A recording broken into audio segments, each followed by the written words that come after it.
nós somos livres no nosso espírito. Nós somos livres no espírito, porque nós somos um povo entusiasmado. Nós somos um povo cheio da unção de Deus. Tem alguém aqui nessa noite que é cheio da unção de Deus? Do caráter de Deus? Firmado no plano de Deus. Nós não somos daquele que retrocede e o Espírito Santo vem, e o fogo desce, e Deus age poderosamente. Deixa eu dizer uma coisa, Deus não está em busca de adoração. Deus está em busca de adorador. Ele não está olhando para você por causa do teu dom, do teu talento. É por causa do teu coração. Amém. Isso aí. O que Ele mais quer é o teu coração. Um coração disposto. Um coração quebrantado. Um coração contrito. Não desprezará o Senhor. Deus colocou uma palavra no meu coração nessa noite e nós vamos falar sobre gigantes. Diga comigo, gigantes. Quem são os gigantes? Pergunta comigo, quem são os gigantes, pastor? Quem são os gigantes? Eu gostaria que você abrisse a palavra de Deus em Números. Números. Vamos falar sobre gigantes. Aleluia. Oh, aleluia.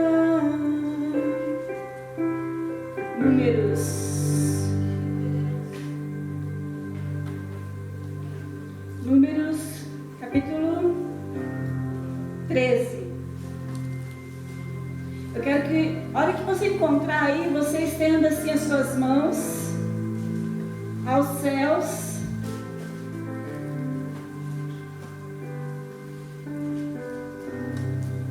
Com os olhos da fé, feche os olhos físicos com os olhos da fé. Veja algo precioso. Toda boa dádiva, todo dom perfeito vem descendo do Pai das luzes. Se tiver alguém aqui para receber, alguém totalmente desarmado, se desarme diante dele e receba a unção que vem do alto sobre a tua vida. Diga: Pai, em nome de Jesus, pelo poder da cruz de Cristo, do sangue de Jesus, eu me achego ao teu trono, não por mérito próprio, mas por mérito da cruz de Cristo, que foi a ponte que me liga de volta ao Pai. A cruz de Cristo é o meu caminho de retorno ao centro do querer perfeito de Deus. Pelo poder da cruz, do sangue de Jesus sobre a minha vida, eu sou perdoado, sou lavado, sou remido. Hoje eu posso chamar Deus de Pai, porque Jesus é o meu único, verdadeiro Senhor e Salvador. Diga: Jesus, Tu és aquele prometido que batiza com o fogo. Nessa noite, batiza-me com o fogo e com o poder, em nome de Jesus. Quantos podem dizer amém? O meu desejo nessa noite é que essa palavra ela se faça na tua vida muito mais do que um conhecimento intelectual. O meu desejo é que essa palavra seja muito mais do que uma mensagem a mais, um conhecimento a mais. Mas o meu desejo é que o Verbo de Deus seja encarnado na tua vida. O meu desejo é que o verbo, que a palavra de Deus seja encarnada em nós. Porque o verbo se fez carne. O verbo se fez carne. E que nessa noite o verbo pregado seja o verbo vivo de Deus na tua vida, em nome de Jesus. Quem é que gosta de boas histórias? Amém. Nessa noite a gente vai contar uma boa história que daria um bom filme, tá? Daria um bom filme. Você já deve saber que o Deus que nós servimos é o Deus da Bíblia. É o Deus da Bíblia. É o Deus de Abraão, o Deus de Isaac, o Deus de Jacó. Esse é o nosso Deus. Que Deus é esse? É o Deus que criou o céu e a terra e tudo que nele há. O Deus que estava lá na eternidade sendo adorado por anjos, querubins, serafins, estavam diante dele, dizendo: Santo, Santo, Santo é o Senhor Deus Todo-Poderoso, aquele que é e que há de vir. Toda a terra está cheia da sua glória. Amém. Mesmo num tempo de Isaías, né? Isaías teve essa visão. Isaías escreveu isso, que ele entrou no templo e ele teve uma visão de Deus. Quando a gente fecha os olhos, a gente consegue, com os olhos da fé, ter essa visão. Amém. De Deus entronizado. Amém. Você consegue ver isso? Deus entronizado? Amém. E no tempo de Isaías, era um tempo, se você ler até o capítulo 5, o povo estava bem afastado de Deus. Povo terrível. E Isaías vinha de dedo. Ai do fulano, ciclano, beltrano. Ai dos beberrão, ai dos prostitutos. Todo o capítulo 5, Isaías aqui, ó, dando de dedo na galera, denunciando o pecado do povo, que é isso que o profeta gosta de fazer. O profeta gosta de apontar o dedo assim, e falar assim: olha lá, na casa do irmão, está acontecendo. Mas não é que eu estou falando mal, não. É para a gente orar. E Isaías estava nessa vibe, dando de dedo assim na cara de todo mundo. Capítulo 6. O negócio estreita para o lado de Isaías. Por quê? Porque o rei Uzias, que trazia estabilidade, morreu. Imagina hoje, para quem é conservador, está amarrado e repreendido em nome de Jesus. O presidente morreu, está repreendido em nome de Jesus. Imagina, gente, a gente acordar com essa notícia. O líder da nação, o líder conhecido como o homem que luta contra a corrupção, morreu. Uzias morreu. Naquele desespero, porque quer ver o crente ficar crente, é quando acontece algo assim, né? Ele vai para o templo e lá ele começa a se humilhar diante de Deus, e Deus dá uma revelação. Porque para Isaías estava tudo acabado. Meu Deus, acabou. O rei morreu. O caos está instalado. Na terra, o caos estava instalado. Mas aí Deus deixa uma dica. Quando tudo foge do controle na terra, e a gente para de olhar para a circunstância. Ô irmão, para de olhar para a circunstância.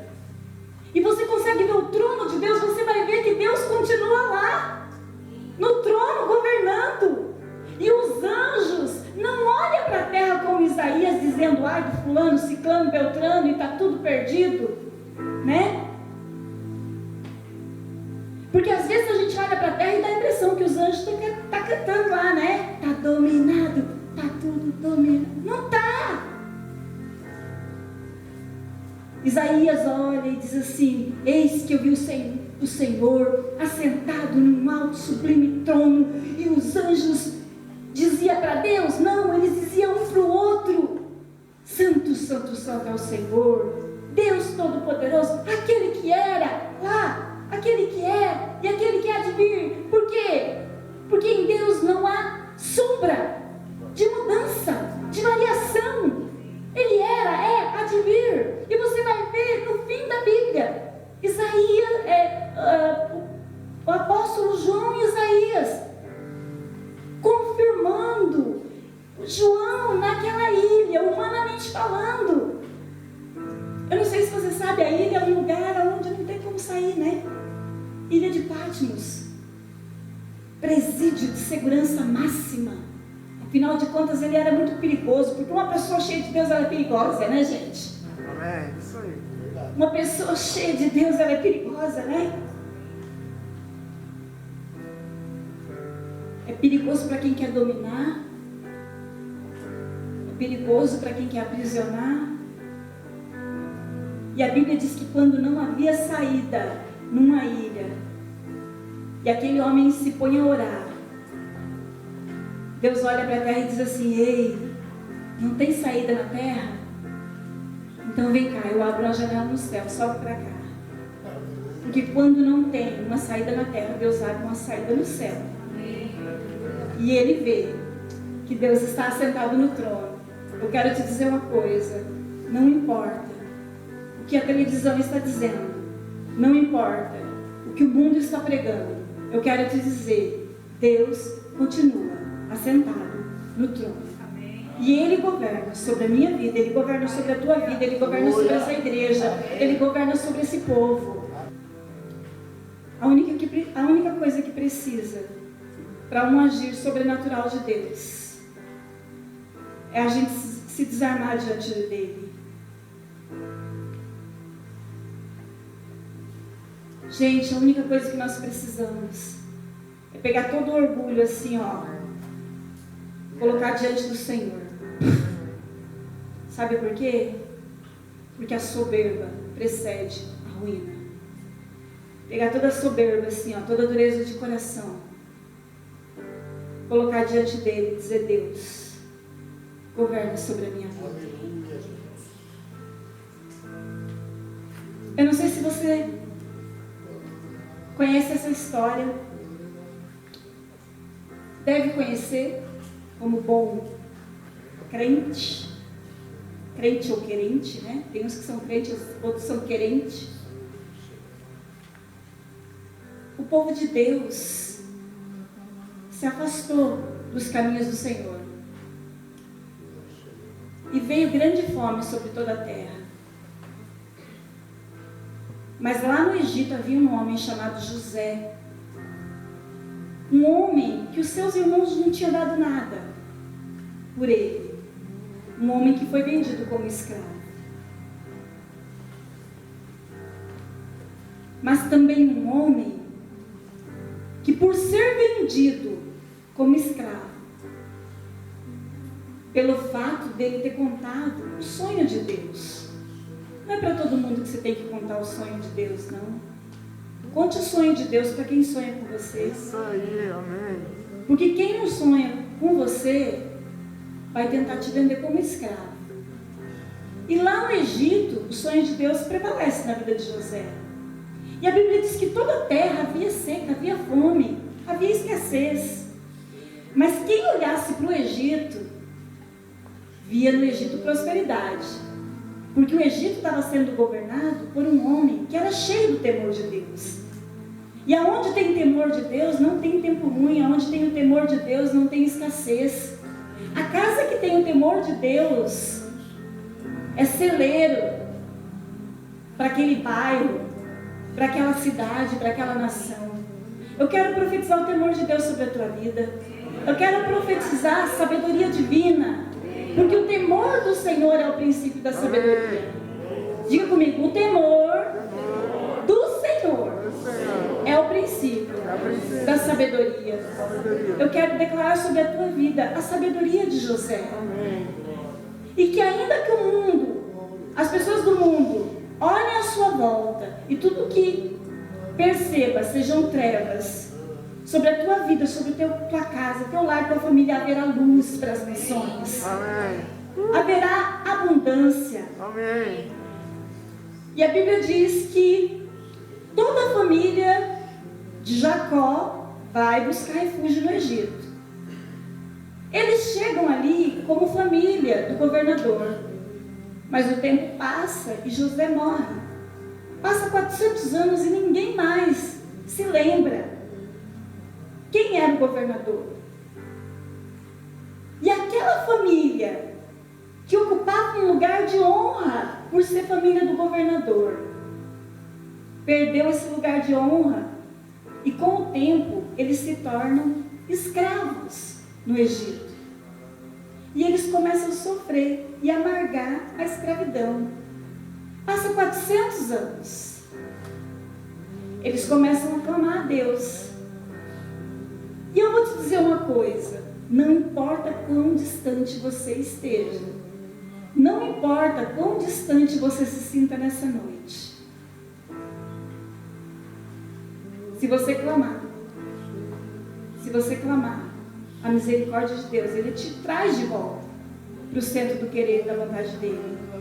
Eu quero te dizer uma coisa: se você está aqui, é porque você não foi mais longe do que Ele possa te alcançar. Se você está aqui, significa que você não foi tão longe que Ele não possa te alcançar. A Bíblia diz que o povo clamou. E você vai ver em Êxodo, no capítulo 2, dizendo que Deus ouviu o clamor. E muito mais do que isso. Gente, isso me enche de alegria. Porque muito mais do que Deus vê o que eu estou passando, Ele se compadece. Amém. E Deus vai muito além de olhar para você. Ele podia olhar e dizer assim: está sofrendo. Aí Ele podia dizer assim: bem feito, fez por merecer, né? Mas não, Ele olha e fala assim: me compadeço. E Deus veio, levantou um libertador chamado Moisés para governar o seu povo. Tem toda uma história lá que eu não vou falar, mas Deus levanta Moisés, um homem que não se sentia preparado. Deixa eu dizer uma coisa para você: você nunca vai se sentir preparado, porque o que Deus vai fazer na tua vida é muito além daquilo que você está preparado. Você só precisa dizer sim para Deus. Senhor, mas como vai ser? Não interessa como. A Bíblia diz que o homem plantou a semente e foi dormir, e sem saber como a semente germinou. O que o homem sabe fazer? Plantar. Então planta, faz o que você sabe. O que o homem não pode fazer? Germinar, porque quem germina e dá o crescimento é Deus. E quando a gente não tem nada para fazer, a gente não inventa história, a gente descansa. Fala para o irmão do lado: descansa. Diga assim: primeiro, faça tudo o que cabe a você fazer. Diga assim: quando não tiver mais nada que você possa fazer, diga assim: não se perturbe, descanse. Vá dormir. Deixa com Deus. Diga: a nós cabe o que é possível, mas tudo aquilo que é impossível é o campo da atuação. Gente, por que vocês têm iniciativa e não têm acabativa? Vamos junto. Vamos acabar junto. Onde que foi que vocês pararam? No campo da atuação. Diga assim: aquilo que é possível. Diga: nesse campo. Põe a mão no peito. Eu atuo. Mas no lugar do impossível é o campo da atuação do nosso Deus. Agora vocês falaram comigo. Vamos aplaudir o Senhor?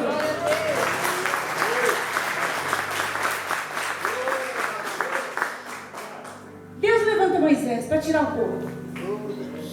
E aí, amados, eles andam por poucos dias e eles chegam no limiar da terra. Já tem toda aquela parada lá de Deus ter livrado eles das 10 pragas, o que já é um grande milagre. Sim ou não, gente? Sim. Pensa, grande milagre, porque as 10 pragas caíram sobre o povo do Egito, mas não caiu sobre o povo de Deus. O que isso nos remete? Que sobre o povo de Deus, Deus faz diferença. Deus já tinha aberto o Mar Vermelho, E aí eles chegam ali no mar, no limiar da terra. E aquele pensamento de mar vermelho aberto ainda estava fresco na memória deles. Eles tinham a obrigação de lembrar de tudo que Deus tinha feito. Quando chega no limiar da terra, em Cádiz Barneia, o acampamento para. E aí Deus fala o seguinte. Agora nós vamos ler o que Deus falou. O que Deus falou? Números capítulo 13. Diz o Senhor a Moisés: envie homens que espiar,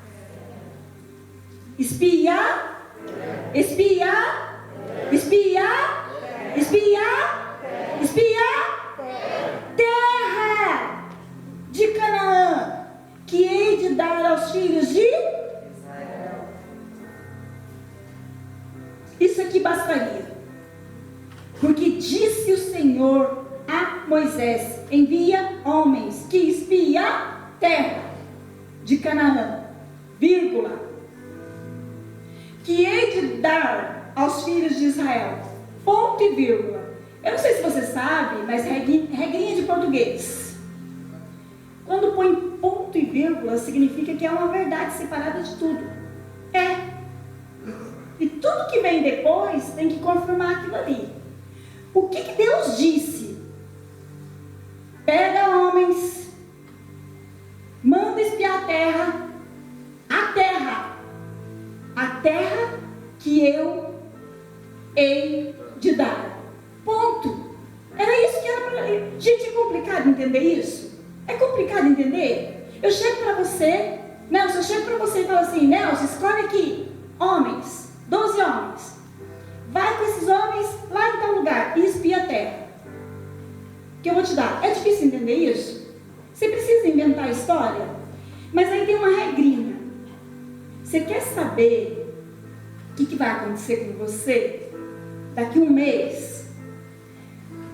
Tem um círculo virtuoso. Pode ser vicioso também, mas eu prefiro que ele seja virtuoso. Se você for assim, o que Deus diz, o que eu faço, você vai saber o que acontece. A nossa vida é um ciclo. Deus falando, a gente fazendo e as coisas acontecendo. O que Deus diz, o que eu faço, o que acontece? Diga comigo, o que Deus diz? O que eu faço? E o que acontece? Porque Deus está falando com você. Não sei se você sabe, Deus fala com você o tempo todo. Faz isso. O que você faz? E o que acontece? Se você pega aquilo que Deus falou, faz, o que vai acontecer? Você vai ser abençoado. Se você pega aquilo que Deus falou e não faz, o que vai acontecer? Vai ser amaldiçoado. O que Deus diz, o que eu faço, o que acontece. O que Deus diz, o que eu faço, o que acontece. E tem gente que está assim, Tem gente que Deus está falando e está desobedecendo e está quebrando a cara. Deus fala, a pessoa desobedece, quebra a cara. Deus fala, desobedece, quebra a cara. Deus fala, desobedece, dá até dó. O dó. Gente, vamos quebrar esse ciclo. O que Deus diz? O que eu faço? O que acontece? Deus falou, não inventa moda, faz. A Bíblia diz que Deus fala assim, provai. Amém. Provai de mim. Provai, ministro. Deus fala, a gente pode experimentar, experimenta obedecer. É tão difícil obedecer a Deus. Então experimenta desobedecer, que você vai ver o que é difícil. E aí Deus falou para Moisés: pega os homens, manda lá para espiar a terra. Só que não podia ser qualquer homem. Quem que seria mandado? Príncipes. São 12 tribos, fechou. 12 príncipes, cada um de uma tribo. Cada tribo vai ter um representante, né? Vai lá, olha a terra, porque Deus vai dar. Foi isso que Deus disse, mas vamos ver o que Moisés fez? Eu quero que você leia comigo, no versículo 17. Enviou, pois, Moisés a espiar a terra de Canaã. E olha a diferença do que Deus disse para aquilo que Moisés diz: subi ao Neguebe e penetrai nas montanhas. Vede o quê? Vede a? Vamos falar junto? Vede a terra. Vede a terra. Que tal é? E o que mais? E o povo que nela habita. Deus mandou olhar o povo? Deus mandou olhar o povo, gente? Mas o que ele está dizendo aqui? Já está inventando, modinha. O povo que habita nela. Se é forte, se é fraco, se é pouco, se é muito. E qual a terra que habita? Se é boa, se é má. E que tais são as cidades em que habita? Arraiais, fortaleza, né? Se tem muro, se não tem. Que tal a terra? Se é fértil, mata ou não? Tem de ânimo. Trazer o fruto. Deus mandou trazer o fruto? Não. Eram aqueles dias, os dias do princípio, das primícias, das uvas. Assim eles subiram a terra, desde o deserto até a entrada de Ramate. Irmãos, olha para mim. Você acha que essa missão vai acabar bem? Se Deus mandou eles ir lá e olhar a terra, e aí Moisés vai e muda as coisas e fala assim: olha a terra, mas também olha o povo. Deus falou: olha a terra. E a terra era o quê? Você conhece a história? A terra era boa. Mas aí volta lá os 12. Vamos ler o que aconteceu aqui, se deu certo essa história? Ao cabo de 40 dias, eles levaram 40 dias olhando desde lá de cima, Canaã, até embaixo. Ao cabo de 40 dias voltaram de espiar. Caminharam e vieram a Moisés e a Arão e toda a congregação dos filhos de Israel no deserto.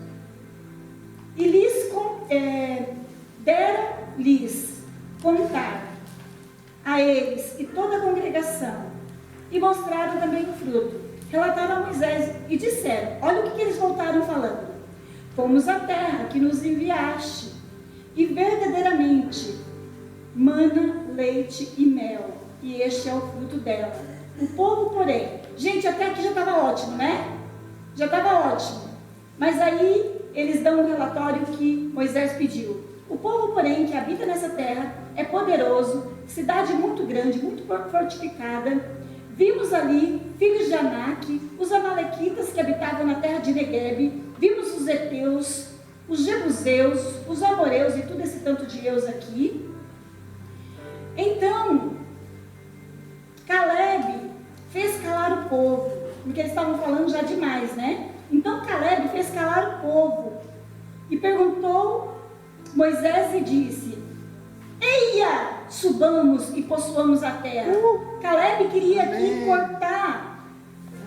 Caleb queria aqui cessar um discurso de derrota. E ele disse assim: eia, subamos, possuamos a terra, porque certamente prevaleceremos contra ela. Porém, os homens que tinham ido com ele subiram e disseram: não poderemos subir contra aquele povo. A terra era boa, né? Mas o povo, porque é mais forte do que nós.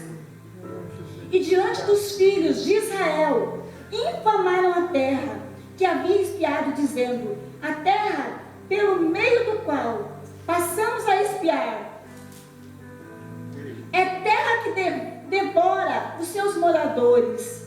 Já começaram a amaldiçoar a terra, né? E todo o povo que vimos nela não são homens de grande estatura. Vimos também ali gigantes.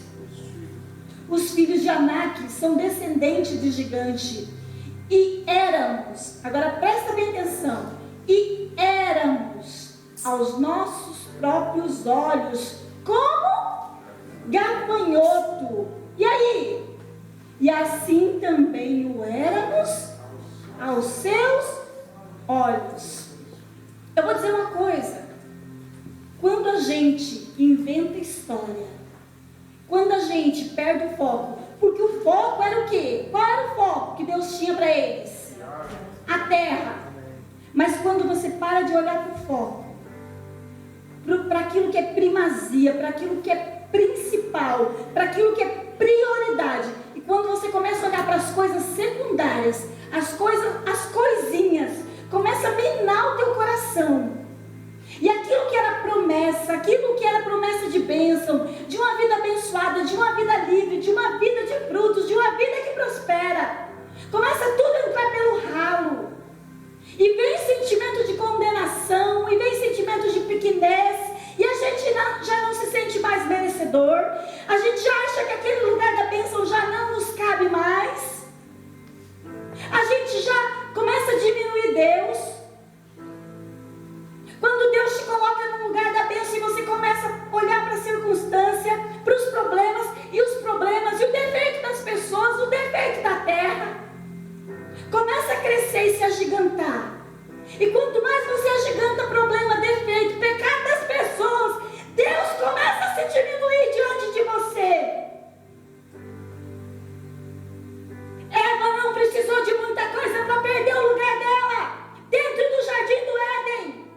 O pecado da Eva não foi um pecado de religião, o pecado da Eva foi o pecado da dúvida. Por que vocês têm duvidado? Eu não queria ser pastora daquele povo. Eu não queria estar na pele daquele Moisés que olhava para um povo extremamente religioso. Você quer saber? Lá no Egito não faltava religião. Tinha Deus a dar com o pé. E aquele povo saiu daquele Egito totalmente religioso, a ponto de Deus chegar no versículo, no capítulo 19, e dizer: eu quero aliança com esse povo, eu quero que todos sejam reino, que todos sejam sacerdotes. E eles dizem: não, a gente já está acostumado, porque lá no Egito tem mandamento, nós queremos mandamento. Mandamento não era uma coisa nova. Mandamento não era uma coisa nova. Todos os povos tinham mandamentos. Todos os povos tinham seus reis e tinham seus mandamentos. Deus falando: eu quero fazer aliança. Aliança se só faz com quem tem intimidade. Aliança se só faz com quem você ama. Se você não ama, você não faz aliança. Você nunca vai conseguir fazer aliança. Você nunca vai conseguir viver uma vida plena, uma vida de intimidade, se não houver amor. E amor só existe onde tem intimidade. A terra era boa, mas ao invés dos espias olhar para a terra, para aquilo que a terra tinha de bom, eles começaram a olhar para os defeitos. E a Bíblia diz que quando eles retornaram, eles voltaram com o coração contaminado, cheio de amargura, cheio de desespero. E a Bíblia diz que a amargura contamina muitos. Não havendo no meio de vós coração amargurado, porque crescendo a raiz de amargura, ela contaminará a muitos. E nessa noite Deus manda dizer que Deus está arrancando a raiz de amargura. Amém. Foram 12 homens para ver a terra. Somente 2. Diga comigo, somente 2 fizeram o que Deus mandou. Quem foram esses 2? Caleb e Josué. Josué e Caleb. Eles voltam dizendo: gente, não vamos olhar para as circunstâncias, não. Vamos olhar para aquilo que Deus falou. Vamos olhar para a terra. Vamos olhar para a terra. Vamos olhar para a promessa. Eia, subamos, conquistamos aquela terra. E aí se levanta de novo, né? Os 10, a maioria.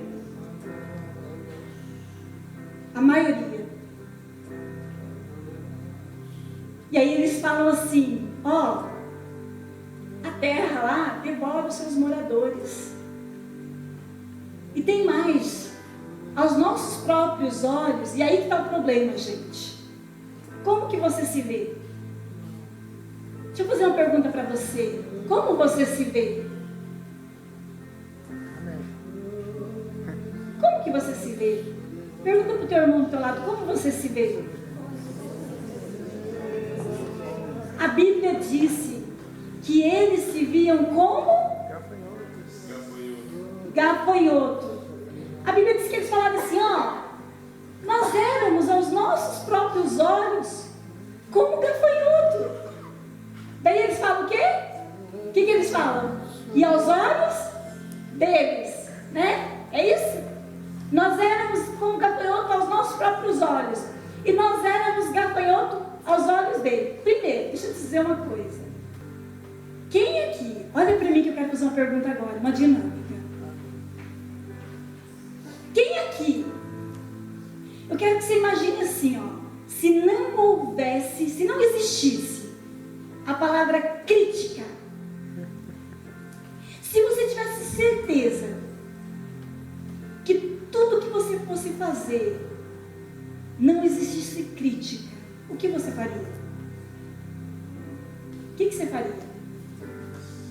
Se você não tivesse medo de crítica, o que você faria? Mirtes, o que você faria se você soubesse assim, que ninguém ia te criticar nunca? O que você faria? O que você faria? Muita coisa.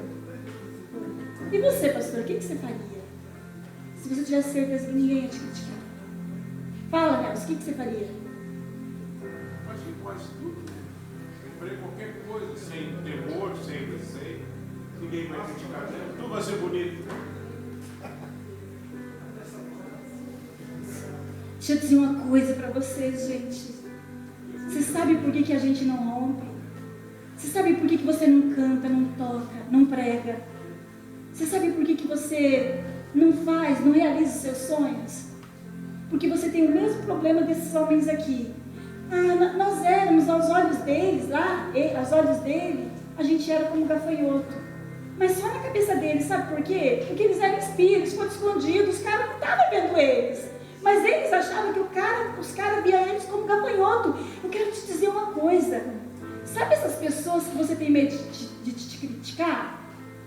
Sabe essas pessoas que você tem medo que vai falar de você e que vai te condenar? Eu vou te dar uma boa notícia. Eles não estão nem aí para você. Eles não estão nem aí para você. Então seja livre em nome de Jesus. Amém. Primeira coisa que eu quero dizer para você: seja livre em nome de Jesus. Amém. Você vai ser livre em nome de Jesus? Amém. Da crítica? Amém. Segunda coisa, os homens não estavam vendo eles. Eu quero te dizer uma coisa.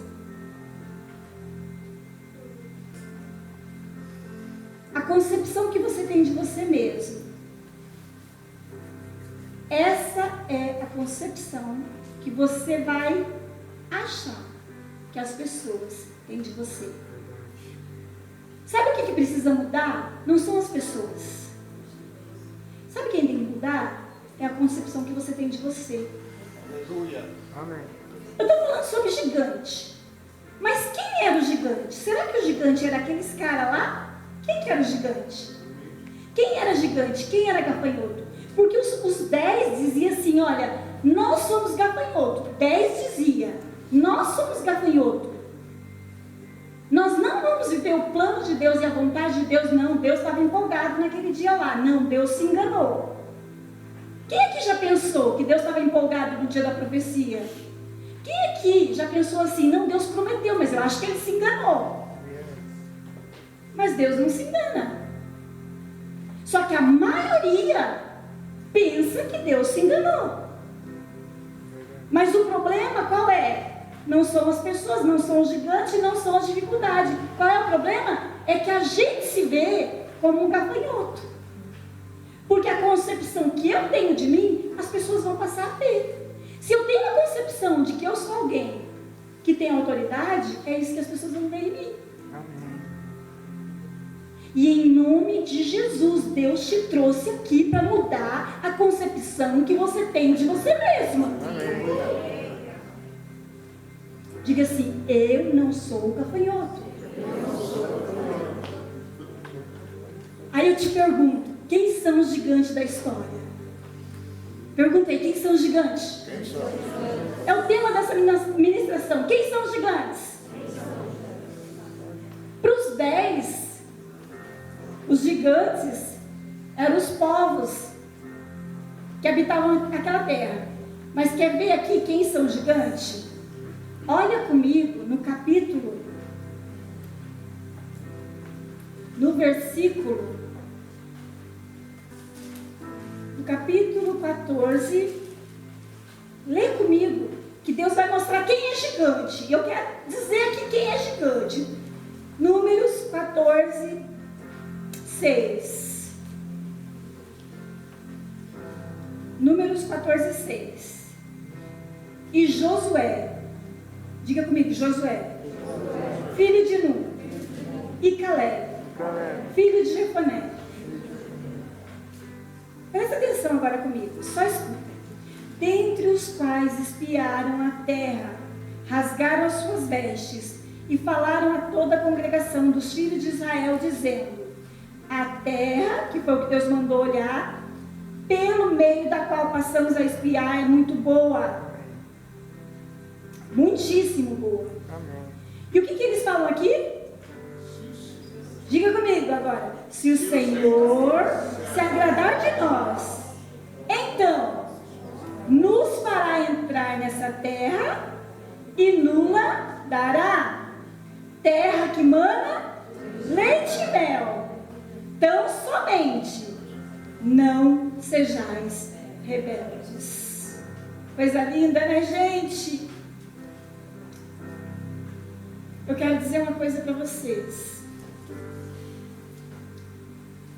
Fica com aquilo que Deus disse. Yes. Fica com aquilo que Deus disse. Amém. Quer ver? Eu quero ler mais um pedacinho aqui, só para você entender. Tão somente não sejais rebelde contra o Senhor. Não temais o povo dessa terra. Porquanto, presta atenção, porquanto, como pão, diga comigo, como pão, os podemos devorar. Retirou-se deles o seu amparo. Agora olha para mim. Você entendeu quem são os gigantes? Amém. O que Josué e Caleb? Olha a mente de um gigante aos olhos de Deus. Aos olhos dos incrédulos, dos 10, gigante era o povo. Aos olhos de Josué e Caleb, o que eles estão dizendo? Vamos subir e como um pão. Gente, mas não é aquele pão caseiro assim. Aquele pão caseiro que você come assim, 3, 4, 5 pessoas. Digamos assim, um pão francês. Como que você come um pão francês? Eu não sei vocês, mas lá em casa eu tenho 3 homens. Amém. Um pão francês para um homem é assim, ó. Não. Você sabe o que Josué e Caleb está dizendo? Sabe aquele povo lá? Aquele povo que se acha gigante? Vocês estão achando que vocês são gafanhoto e que eles são gigantes? Na verdade, nós vamos devorar eles como se eles fossem um pão. E não é um pão aqui do Ocidente, não. É aquele pãozinho bem fininho, sem graça, que tem lá no Oriente, assim. Aquele pãozinho fininho, assim. Ele diz assim, ó. Como um pão nós vamos devorar. Então, quem que era gigante? Diga comigo, Josué e Caleb. Amém. Eram os verdadeiros gigantes. Porque na mente e no coração deles, eles iam devorar aquele povo como se fosse um pão. Sabe o que aconteceu? Todos os 10 espias, o que aconteceu com eles? O que aconteceu com os 10? Fala, morreu. Os 10 espias morreram com todos aqueles que acreditaram neles. Sabe quem foi que entrou na Terra Prometida? Josué e Caleb. Aí eu quero encerrar essa palavra lendo com vocês o capítulo 14 mesmo, o versículo 34.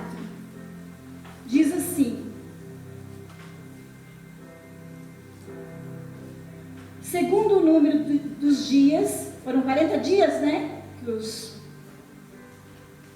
Que os espias ficaram, cada dia representando um ano. Levarei sobre vós as vossas iniquidades. 40 anos tereis experiência do meu desagrado. Por conta desses 40 dias que eles voltaram murmurando, eles ficaram 40 anos no deserto. Daí no versículo 35 diz assim: eu, Senhor, falei, assim falei a toda essa má congregação que se levantou contra mim neste deserto, se consumirão e ali falecerão. Olha para mim, sabe o que Deus está dizendo? Que todos os que reclamaram iam morrer. Deixa eu dizer uma coisa, Deus fez o povo atravessar o deserto, sim ou não? Sim. Faltou roupa? Não faltou roupa? Faltou calçado? Não. Faltou comida? Não. Faltou água? Não. Alguém morreu de fome? Não. Alguém morreu de frio? Não. Por que as pessoas morreram no deserto? Responde para mim, por que as pessoas morreram no deserto? Diga comigo, a murmuração é morte certa no deserto. O que eu tenho que fazer então? Eu preciso tirar a palavra de murmuração e começar a liberar a palavra de gratidão. Em tudo, dai graças, porque todas as coisas cooperam para o nosso bem. O versículo 35. Versículo 36. Os homens que Moisés mandaram para espiar a terra, que voltaram e fizeram murmurar a congregação, infamando a terra. Esses homens que infamaram a terra morreram de praga perante o Senhor. Olha aqui, né? O que acontece com quem murmura? Versículo 38. Mas, diga comigo, mas Josué e Caleb, que eram dos homens que foram espiar a terra, esses sobreviverão. Por quê? Porque eles não eram como gafanhoto aos olhos das pessoas. Eu quero te dizer uma coisa. Ei, põe a mão no teu coração.